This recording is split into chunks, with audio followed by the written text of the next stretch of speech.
Fala galera, ligada no Unicruz Play. Hoje é dia de falar de coisa séria, hein? Vamos tratar de profissões. Do nosso jeito, é claro. Até um ser com superpoderes precisa ter um trampo, não é mesmo? Apenas salvar o mundo não paga boletos. Até porque a maioria deles tem as suas identidades secretas e não podem cobrar pelos seus feitos. Vamos pro vídeo?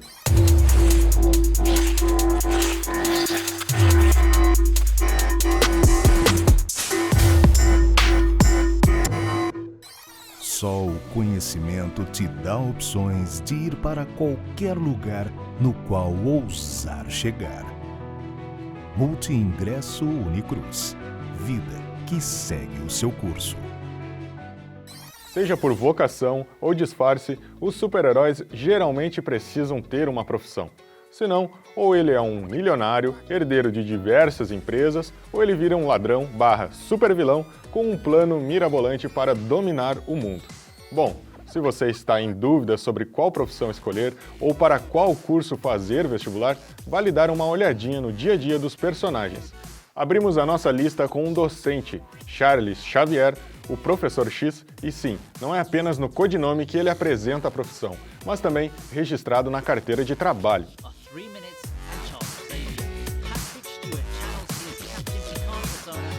Na parte da comunicação, talvez os super-heróis mais identificados pelas suas profissões. O Super-Homem, Clark Kent, e o Homem-Aranha, Peter Parker, repórter e fotógrafo. O Homem de Aço usa a profissão como forma de manter secreta sua identidade e trabalha no jornal Planeta Diário. Pão!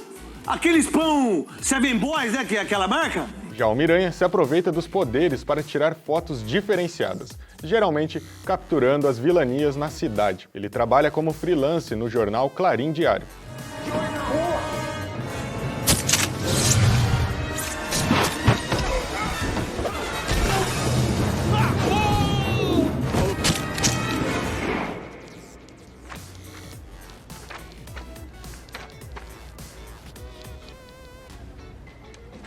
Está um lixo. Lixo, lixo, super lixo. O amigão da vizinhança às vezes faz quase que um marketing pessoal. Mas enfim, imagina o Miranha, influencer digital, criando um Instagram, @Instaranha, ou um canal do Porcaranha. Ia ser massa. Porco-aranha, pouco porco e mais aranha, vai tecendo a sua teia. Mas e o currículo da Mulher Maravilha, Diana Prince? Vivia na Ilha Paraíso com as Amazonas e, ao ser enviada à Terra dos Homens, já trabalhou em diversas profissões. Enfermeira, curadora de patrimônio e revendedora de antiguidades. São algumas das muitas ocupações da princesa. Pensando bem, por causa da imortalidade, seria uma chatice... Não sei se ela é princesa. Por que eu falei isso? Pensando bem, por causa da imortalidade, seria uma chatice fazer a mesma coisa para sempre. Defender as pessoas é uma das motivações de muitos personagens. O direito é a área perfeita para aqueles que são movidos pela justiça. Órfão de mãe e criado pelo pai, Matt Murdock decide estudar direito. Ao impedir que um homem seja atropelado por um caminhão, recebe uma carga radioativa que o deixa cego, mas ao mesmo tempo aguça seus outros sentidos, transformando-o no Demolidor. Matt atua como advogado na cidade de Nova York. Podemos botar esse cara no hospício, que é o lugar dele. Advogado? Sim, meritíssima, a defesa gostaria de chamar Frank Castle para depor. Oficial, traga o réu, por favor.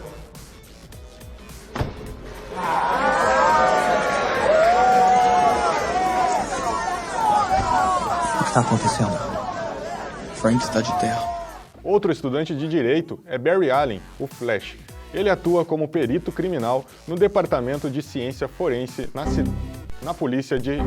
Ele atua como perito criminal no Departamento de Ciência Forense na polícia de Central City. Nas diferentes versões da história do Incrível Hulk, em algumas adaptações, Bruce Banner é um físico nuclear e em outras é engenheiro genético. Eu pus a cabeça e os músculos juntos. E agora olha pra mim.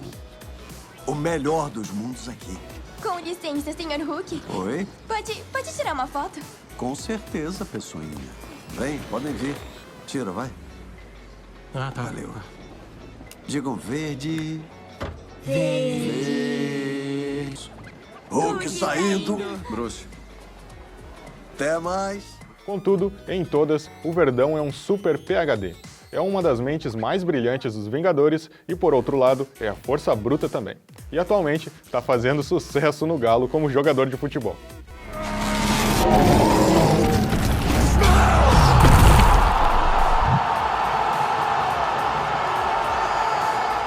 Como tem militar nesse meio, Capitão América, Justiceiro, Soldado Invernal, Nick Fury são só alguns exemplos, porque a lista é infinita. Cara, e pensando aqui, o Wolverine podia ser açougueiro, né?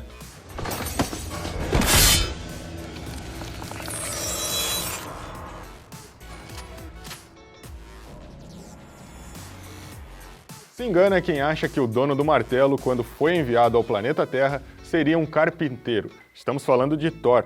Nos quadrinhos, o Deus Trovão é um médico. Em sua identidade secreta, Donald Blank. Vamos para a área dos executivos. Bilionários e excêntricos, tanto Batman como o Homem de Ferro são presidentes de grandes conglomerados industriais. Tony Stark, o Homem de Ferro, é dono das indústrias Stark, que herdou do pai. PhD em Física e Engenharia Eletrônica, o Homem de Ferro usa seus conhecimentos para criar e aperfeiçoar sua armadura tecnológica. Já o Homem-Morcego teve uma formação mais eclética, estudou Química, Direito, Artes Marciais e até teatro. Bruce Wayne comanda as empresas Wayne, em Gotham City, atuando em tecnologia de ponta, indústria química e aeroespacial, empresas que ajudam o Batman a ser o Batman. E se você acha que os personagens dos animes só pensam em treinar, lutar e participar de torneios, o Yantia, por exemplo, é atleta profissional de beisebol, assim como o Cyborg, que jogava futebol americano antes do acidente. Em One Piece, Chopper é um médico da tripulação dos Piratas do Chapéu de Palha. Tá, ele é uma rena, mas tá valendo. Temos cozinheiro de mão cheia neste anime. Sanji, além de ser um pirata, é um baita chefe de cozinha. Já em Pokémon, temos a enfermeira Joy, a policial Jenny, e como os Pode voltar? Saiyajins. E como os Saiyajins não se envolvem muito na ordem pública, Kuririn atua como policial. Professores, mestres, tutores, cara, aqui podemos colocar todos de Naruto. Quase todos os personagens viram sensei em algum momento. E em Dragon Ball, o Mestre Kami é um verdadeiro mito. No caso do Goku, muita gente pode achar que ele só pensa em treinar enquanto o mundo não corre risco de ser destruído. Mas pasmem, ele é agricultor, trator Kakaroto. Sem dúvidas, quem colocou ele no serviço foi a Tite. Kakaroto, de fato, se não fosse a esposa, ele passaria longe do trabalho e se dedicaria muito mais aos treinos. Tite também influenciou o filho Gohan, que se tornou um pesquisador. E você, se identificou com alguma profissão? Conta pra gente qual o seu herói favorito e qual carreira tem vontade de seguir. Você lembrou de mais alguma profissão? Escreve aí nos comentários. Agora você fica com uma entrevista do professor Regis Deutschli, pró-reitor aqui da Unicruz e é apaixonado pelo universo dos heróis. Conversamos um pouco sobre as diferenças na construção dos personagens ocidentais e orientais.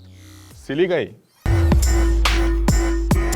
Fala, professor Regis, seja bem-vindo ao VaptVupt. Então, hoje nós vamos bater um papo sobre a diferença, as principais diferenças, não todas, né? A gente veio conversar, a gente veio trocar uma ideia, não afirmar nada, mas propor uma discussão e uma reflexão. Vamos conversar um pouquinho, professor, algo que me deixou bem curioso, bem, né, me instigou a pesquisar sobre isso, essa diferenciação dos personagens orientais e ocidentais. E algo que a gente estava conversando em off, né, é algo muito peculiar de cada cultura, né, tanto a oriental quanto a ocidental, não é verdade, professor? Isso aí. Oscar, muito obrigado então pelo convite, é um prazer estar aqui. Mas o ponto de partida que o Oscar falava foi justamente numa conversa que nós tivemos uma vez a respeito de um ponto bem interessante que eu tive a oportunidade de ver uma vez, aliás, de ouvir num podcast. Né? É a diferenciação a respeito de como a ficção a ocidental e a oriental tratam os poderes dos seus personagens e, consequentemente, como eles usam. Por exemplo, no mangá, né, na ficção oriental, nós percebemos aí, tanto nos animes quanto nas animações, que o personagem oriental ele rala pra caramba.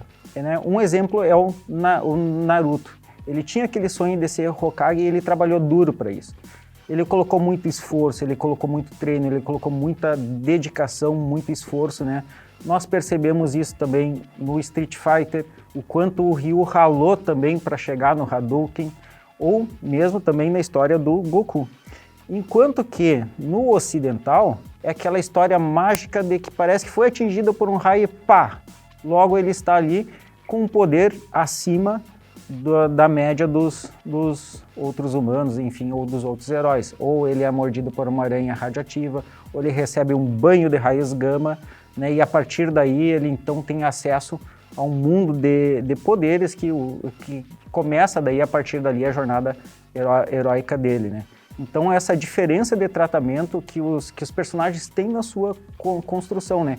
Uma que destaca mais o esforço individual para chegar naquele objetivo tão sonhado. E outra que parece que é aquele presente divino que vem subitamente e que aí muda o caminho daquela criatura. E algo interessante, professor, que eu estava pesquisando também, o senhor me instigou a pesquisar sobre isso, que eu estava lendo e vi pontos, assim, aspectos que nos comics parece que a influência externa fala mais alto. E nos animes e os mangás, essa influência interna, esse conflito interior de cada personagem é muito mais aflorada. Claro que tem em ambas as partes, se misturam, né? Nós estamos num momento de globalização, mas a gente vê muito mais presente os animes e os mangás falarem sobre o conflito interior, a superação, as transformações ao longo da jornada, né? Nesse aspecto até eu concordo contigo e considero, né, nos mangás e nos animes, que essa jornada de construção, digamos assim, de superação e de transformação que o personagem passa, ela é muito mais intimista, né? Então ela aborda mais, na minha concepção e opinião pessoal, ela deixa uma proximidade maior com o leitor ou com aquele que está assistindo e possibilita maiores paralelos com a vida diária, digamos assim. Lógico que quem está assistindo aí pode argumentar que, nossa, um herói, depois que recebe seus poderes, ele carrega o fardo das suas responsabilidades e também tem essa jornada. Claro, né, isso também está presente na questão do ocidental, digamos, né? Uhum. Mas, em si, tá sempre ligado àquela questão de salvar o mundo, enfim, né? Então, sempre esses objetivos super-heróicos extremamente grandiosos, né? Então, ele tem que superar as limitações dele para atender a esse grande chamado ao qual ele recebeu através dos seus poderes. Muitas vezes, até ele não recebeu esse poder por vontade própria. Ao passo que no mangá, muitas vezes, essa foi uma construção decorrente de uma vontade intencional, de uma busca, né? Como o caso do Ryu, novamente cito do Street Fighter, ou do Naruto. Eles tinham aquele objetivo, eles batalharam por ele. E que situação que não é assim, pensando bem na nossa vida diária, né? Se você tem um objetivo em relação aos estudos, se você tem um objetivo em relação aos esportes, ou a qualquer que seja a sua trajetória de vida, isso exige, né, sair da zona de conforto, exige um certo investimento pessoal, exige um certo esforço que muitas vezes nos faz questionar se estamos no caminho certo, né? E as poucas vitórias, né, a persistência no caminho, vai nos mostrando a maneira de chegar lá. E já isso, me parece, né, nos comics de origem mais ocidental, isso é de certa forma facilitado por aqueles poderes, né? E as dificuldades parece que só vêm com os poderes, parece que não existiam dificuldades antes, né? Lógico, você pode contra-argumentar, né, na origem de muitos super-heróis, antes deles terem poderes, eles já tinham dificuldades, né? Mas isso é muito mais palpável no mangá e no anime do que nos comics ocidentais em si, na minha opinião. E a questão do tamanho dos feitos também, né, professor? A gente vê que os personagens dos animes, né, eles são mais próximos da comunidade, eles estão ali na comunidade, eles vivem na comunidade e não são entidades inacessíveis, né? Vou citar aqui o Superman, a Mulher Maravilha, né, que são considerados deuses, né? Seres míticos, né, da mitologia, inspirados na mitologia. E a gente vê isso que não tem essa diferenciação de salvar o mundo, né? Claro que hoje as produções têm se adaptado, né, colocado questões mais atuais, colocado mais profundidade em cada personagem, mas a gente vê ainda a diferenciação. Dá um exemplo, né? na questão de salvar a cidade, combater contra o crime, age o Homem-Aranha.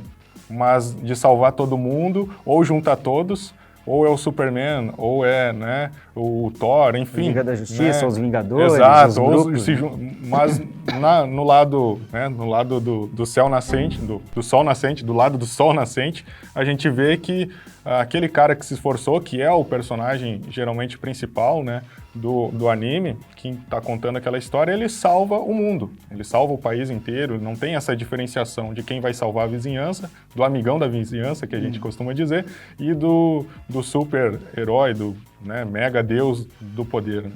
Mas e dentro dessa diferenciação da inacessibilidade deles, tinha uma questão que nós já conversávamos nos bastidores antes, que era a questão até em relação ao uso de máscara, né? No mangá e no anime, normalmente os personagens são o que são, né? Eles têm aquela identidade própria, eles não têm um alter ego. Eles não têm aquela necessidade de proteger a identidade, porque eles são super poderosos e os amigos podem receber represália, né? Então, eles contam, lógico, muitas vezes com a confiança daquela comunidade ou dos amigos, né? Mas eles são o que são. Então, parece que essa relação mais estreita com a comunidade também fica um pouquinho mais palpável nos animes. Eu lembro muito quando a gente fala em narrativas da famosa estrutura, né, que é muito aproveitada, inclusive, nos filmes da jornada do herói. Exato. Né, que primeiro o chamado, depois vem a negação do chamado, a preparação as 9 e fases, por fim, né? as 9 fases. Exato. É exatamente isso que eu ia comentar agora, né, sobre essa montagem, essa estruturação dos filmes, né, que recentemente teve 2 indicações aí, filmes orientais para o Oscar, que nós, né, aqui no Brasil, na América do Sul, vamos assistir, estamos acostumados com um padrão de filme. E quando a gente recebe, consome esse tipo de filme, vou dar o nome aqui, Parasita e Minari, são filmes que nos trazem uma estranheza, mas que são filmes fantásticos, muito bons, mas que tem uma narrativa diferente, tem uma construção de produção diferente, é exatamente isso. Então, o professor deu uma cobrada na gente aqui, queria jogar um videogame, em uma outra oportunidade, com certeza vai voltar. Pessoal, muito obrigado pela companhia, professor, muito obrigado por ter vindo aí para a gente conversar sobre esse assunto e com certeza vamos trocar mais, um bate-papo, conversar mais sobre essa área, sobre esse assunto. Muito obrigado, professor. Valeu. Nosso agradecimento ao nosso time, que é formado por Fox Presentes, Piticas, Store e Juí. E aqui está aparecendo os endereços dos nossos apoiadores culturais. Pessoal, muito obrigado e até a próxima. Falou!